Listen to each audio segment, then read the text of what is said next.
Hey, Jen Banks here. This is the podcast A is for Adversity, and I'm going to talk about being more intentional about our thoughts and our goals so we can make our lives happen instead of letting life happen to us. This is episode number 15, Nurturing. Sherry and Ken Fernandez are the owners of Lee's Candies. They are the sponsors for this episode. With the promo code A is for Adversity, you can get 20% off your order. Visit leescandies.com to check out their products and place an order. Shipping is free for orders over $50. So again, the promo code is A is for Adversity, all one word. A and Adversity are capitalized. This episode is twofold. I will first talk about parenting or mentoring, if you're not a parent, in the first half, and the second half will be about my philosophy regarding preschool, and that way I can refer future parents to this episode, or if I end up being embarrassed, it will serve as some history for me to look back on and to reflect on my beliefs in this area. If you remember from an earlier episode, my word for 2021 is flourish, and the definition is to grow or develop in a healthy or vigorous way, especially as the result of a particularly favorable environment. And this is where I see our role, especially as parents. We are there to create a favorable environment for our kids to grow.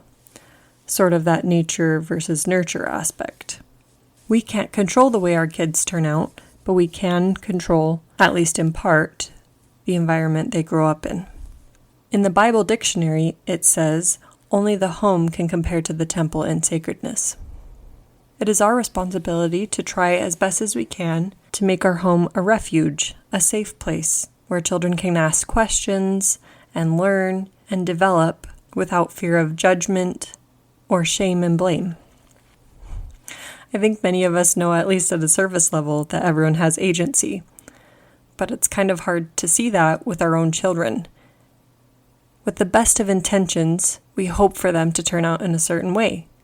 However, when we tie our emotions to that outcome, we will often be disappointed. We need to give our children space to be the people that they want to be, that they choose to be. Only our Father in heaven knows exactly the experiences they need and need to learn from in order to reach their potential and learn the lessons that they were sent here to learn. Believing this doesn't make it easy to watch. Sometimes our children will make choices that we wish they wouldn't make. We just need to remind ourselves that it's their journey. No doubt we make choices that they wish that we wouldn't make, but we are in each other's lives for a reason. Already I'm learning a lot more from my children than they are from me, or so it seems. We're here to teach each other. I was talking to the parent of teenage children, and she was explaining to me how there are different stages of parenting, and I'd never thought of it in that way before.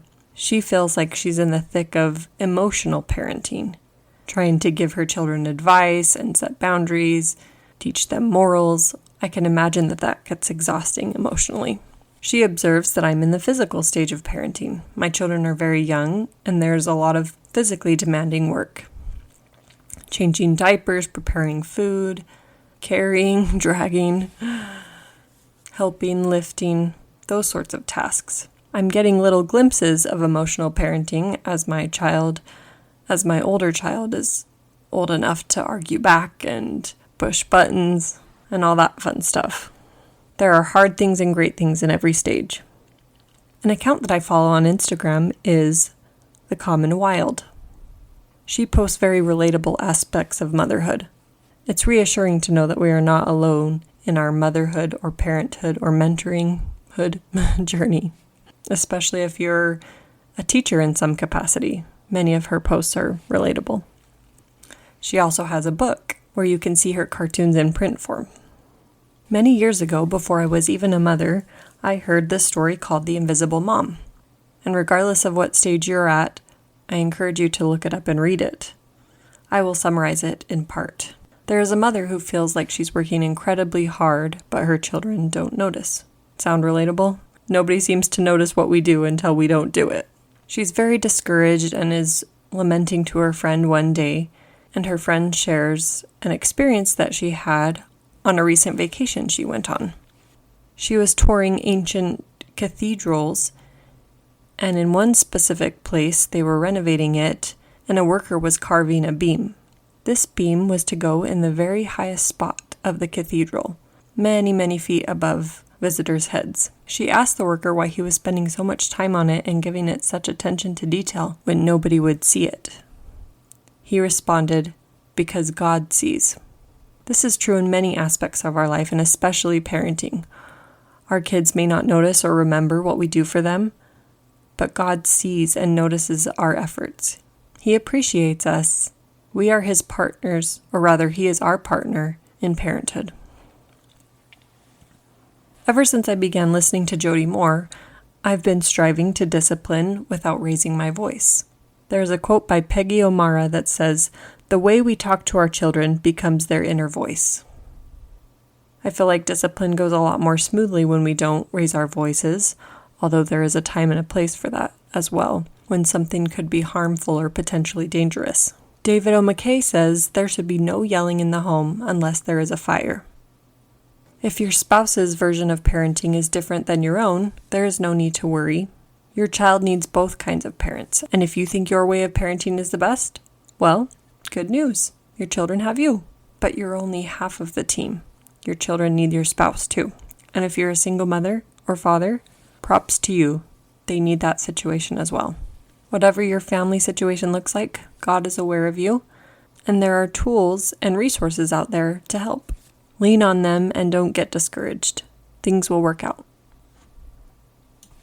I haven't always been close to my mom. Especially in my teenage years, we often butted heads. My favorite form of rebellion was the silent treatment. It really wasn't until college when I fully noticed the error of my ways and how rude I'd been to her over the years. I remember one particular occasion where I sent her a card that said, "At least I have the rest of my life to make up for it." There was a quote that I heard my freshman year of college that especially resonated with me. It's by John A. Woodsoe. It says, "I should never for a moment forget my duty towards my mother. She has made me who I am and will greatly influence what I become. She has spent the better portion of her life in my behalf, and I owe her all the honor, respect, and affection I can give." My mom was really good at setting boundaries and really good at allowing me to make my own choices. When I started earning money, her rule was that I needed to put 50% in the bank and 50% was mine to spend, after tithing, of course. She also had a rule that we were not allowed to have sleepovers. One night I wanted to go see a questionable movie, and her answer was no. She really taught me that no means no, and I use that now with my son to teach him boundaries. When I say no, I stick to it. I don't give in, or he will learn that he can use that tactic again in the future. Our job as parents is to set boundaries and enforce consequences. Whether or not it changes our children's behavior is not up to us. They still have agency. We could enforce consequences all day long and they still might choose not to change. As long as we are being consistent, we're doing our jobs. I learned this firsthand as a teacher. You need to have your classroom rules in place and then you enforce consequences like a robot. That takes the emotion out of it and helps you stay consistent. They do this, you do that. They do this, you do that. No matter what. Of course, we're humans and we will make mistakes. But again, that's all part of the lessons that we're teaching and learning ourselves. I got off on a tangent there, but my mom let me spend the money, my 50%, like I wanted to. For a while, like I mentioned in my kindness episode, I would buy large amounts of candy at Costco or Sam's Club and consume an unhealthy amount. I look back and wish my mom would have stopped me because I'm quite the sugar addict, but I see now that that wasn't her job. She allowed me to spend the money the way I wanted to, and of course, she tried to feed us healthy food and did a great job of that as well. But ultimately, that was my choice to spend my money on candy. She was allowing me my agency. If you get nothing else out of this episode, remember that your children have agency. Okay, on to a lighter note. My preschool.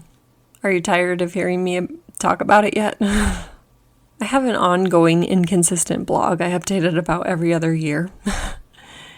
And if you want to check out more of what I'm about to talk about, you can find it at anideagenerator.blogspot.com. And generator is spelled like Jen, Jen, with a J, and ideagenerator.blogspot.com. And again, even if you don't have preschool-age children, this can apply in any situation where you would teach children. In one of my education classes, I heard the quote by John Herner that says, "If a child doesn't know how to read, we teach. If a child doesn't know how to swim, we teach. If a child doesn't know how to multiply, we teach. If a child doesn't know how to drive, we teach. Similarly, if a child doesn't know how to behave, we teach, not punish." I see preschool as a preparation grounds for elementary school. Children can start to learn how to obey a teacher's directions. Through preschool, they are able to spend time away from their parents. They can work on getting along with peers, learning how to share, and also they can strengthen their fine motor skills. The main thing I saw as a kindergarten teacher was children that had no idea how to use scissors. If children could come to school with even that foundation, a lot would be improved. That's my thought anyway. I'm doing a mini practice preschool with my son Rowan right now, and I'm beginning to see how beneficial this is for him, especially due to COVID. Because we've had home church, he hasn't even sat through a primary lesson or had to sit quietly through a sacrament meeting. I've asked my husband and mother-in-law to ask Rowan each time we have preschool what he learned that day. The other day, he reported to his grandma that he learned how to sit in his spot. The lesson was a little bit rocky because Rowan kept getting out of his carpet spot and jumping on his bed or getting on the love sack that's in his room, and so we had to do a little timeout. It was hard and frustrating in the moment, but I kept my cool and I recognized that he was struggling, and after the fact I realized how effective that was in helping him learn. We didn't have time at the end to play with some toys that he wanted to play with, and so he told me that next time he'd be a better listener. It is through failure that children learn. Right now, I'm planning to call my future preschool Storybrook. There are a few reasons for this. I love children's books, and I plan to have murals on the wall with images from children's books. I'll have a chicka chicka boom boom tree and animals from Where the Wild Things Are, the very hungry caterpillar, If You Give a Mouse a Cookie. I could go on and on. Rowan's first birthday was based on the theme children's books. Also, as I mentioned, I feel like preschool is sort of a bridge to kindergarten. Thus, the brook part of Storybrook, a bridge over a brook. So Storybrook's preschool mission statement is to provide a safe, nurturing environment in which children can develop socio-emotional skills. And the main premise of my preschool is learning through play. I attended Utah State University and got to spend a semester in the laboratory preschool on campus. My preschool will be structured very similarly to that preschool. That preschool is also play-based. I feel like developmentally, children learn so much through play. They develop their imagination, they're able to problem solve, be creative, converse with peers. So beneficial. I don't want the children to be bored in kindergarten, so there wouldn't be a big emphasis on letter names and sounds and numbers, but I would definitely make sure that there was rich literature in the children's books and exposure to print awareness and other things of that nature.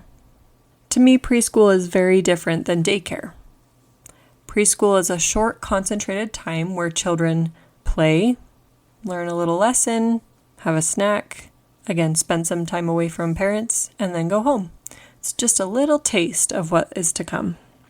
I'm excited for this fall when Rowan can attend preschool because he'll get that social aspect. Right now, he's a preschool of one, and so he's not understanding waiting your turn to talk, sharing, even though he does have a younger brother, and all the other skills that come from being amongst peers. I also love music, so that will be a huge part of my preschool. My babies have both loved music since they've been in the womb, and that is the theme of the preschool this month with Rowan. I like to give directions through song, teach through song, and all around just have fun with silly music. If after listening to this episode you know of any preschool that sounds like this, please let me know. Pretty soon I will look for recommendations and really start researching where to enroll Rowan for preschool. I know exactly what I want in a preschool, and I hope I can find something for him that fits this ideal. In my mind, personal recommendations are best, so again, let me know. Thank you for listening. I hope this episode was beneficial in some way. Your weekly wisdom is by Catherine M. Wallace. She says, quote, "Listen earnestly to anything your children want to tell you, no matter what. If you don't listen eagerly to the little stuff when they are little, they won't tell you the big stuff when they are big, because to them, all of it has always been the big stuff." Close quote. Thank you for listening and sharing this podcast. Please leave a review wherever you listen, and as always, have a great week.